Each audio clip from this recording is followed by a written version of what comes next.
उनको ऊपर उठाओ जिनकी गाड़ी खड़ी रहती है। आज पैसेंजर यहाँ हम छोड़ रहे हैं, यहाँ से ऑटो में जा रहा, टुक टुक में जा रहा, बाइक में जा रहा, गड्ढा चौकी पहुंच के वो फिर ऑटो टुक टुक कर रहा, तो यहाँ से कौन पैसेंजर आएगा नेपाल का? बताओ ऑफिस आने वाले समय सारा व्यापारी खत्म हो जाएगा। उसकी बसें भरना चाह रहे हैं, वहाँ के लोगों को देना चाह रहे हैं, व्यापार जितना भी कमाई करवाना चाहते हैं। तो मेरे हिसाब से तो ये सोचिए समझिए एक साजिश है, तो साजिश हम लोग के खिलाफ करी जा रही है नेपाल प्रशासन के द्वारा। उन्होंने कभी भी ये नहीं चाहा कि हम लोग अच्छे से काम करें। बीच में उन्होंने सुविधा रोक दी हमारी। नवीन भट्ट और महेश बोरा सबके सबसे बड़ी साजिश इन लोगों की है, जो हम लोग के खिलाफ साजिश रचवाते हैं। लेकिन वहाँ का प्रशासन काय है पता नहीं क्या है। 200 की संधि चल रही है, 50 सालों से गाड़ी अंदर जा रही है। आज तक ऐसा कभी नहीं हुआ इतिहास में कि पीली प्लेट गाड़ी को रोका गया हो। हर एक देश की संधियां होती है, इंटरनेशनल मैटर होता है आपस में, सब देशों में चलता है। एक व्यवहारिक चीजों के हिसाब से जियो तो हमारे देश के पास भी 100 होंगे, व्यवहारिक तौर पर नेपाल के लोग यहाँ आते हैं और हमारे लोग वहाँ जाते हैं। जियो तो हर देश के पास है अलग अलग तरीके से, लेकिन एक जो व्यवहार आपस में बनता है, उस व्यवहार को लेकर भी उसने इतना बड़ा मतलब उसका अपमान किया है कि हम लोग को अंदर जाने से रोक दिया। हम लोग 2 बार होके आए अपनी बात लेकिन नहीं माने। जियो दिखा देते हैं कि पीली प्लेट का आदेश नहीं है। अरे ऐसे जियो तो 100 होंगे हमारे कानून के पास कि तुम्हारा कोई आदमी भी देश में नहीं घुस पाएगा।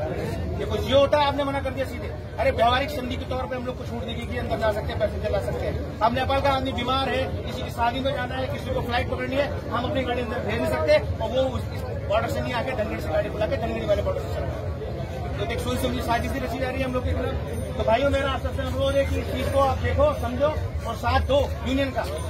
हम सब आप ही की लड़ाई लड़ रहे हैं, कोई पर्सनल लड़ाई लड़ रहे हैं, यहाँ पर कोई नहीं बैठा, सब रोजी रोटी की लड़ाई लड़ रहे हैं। बात चाहे जेल जाने की आए, चाहे कुछ भी बात आ जाए, अपनी मांगे मनवाने के लिए कुछ किसी भी स्तर तक टैक्सी भी जाएगी, टैक्सी यूनियन बन, और उस चीज का सारा समर्थन आप लोगों को हमें चाहिए।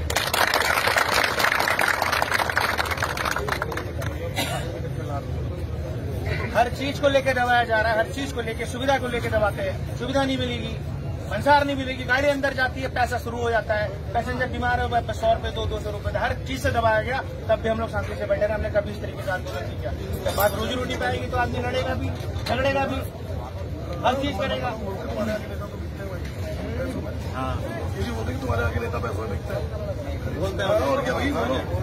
अगर हम उनका विरोध करें तो हमें सीधे बोला जाता है कि आपके लोग, आपके प्रशासन, आपके नेता सारे कुछ भी दो, आराम से आपकी बात मान लेते हैं, मान लेते हैं। हमारे तो प्रशासन से तो आपको एक हास्यास्पद बात ये भी है कि सिर्फ इसी बॉर्डर पे इनको आपत्ति की महाकाली बस समिति की बसें चल रही है। अरे बैठ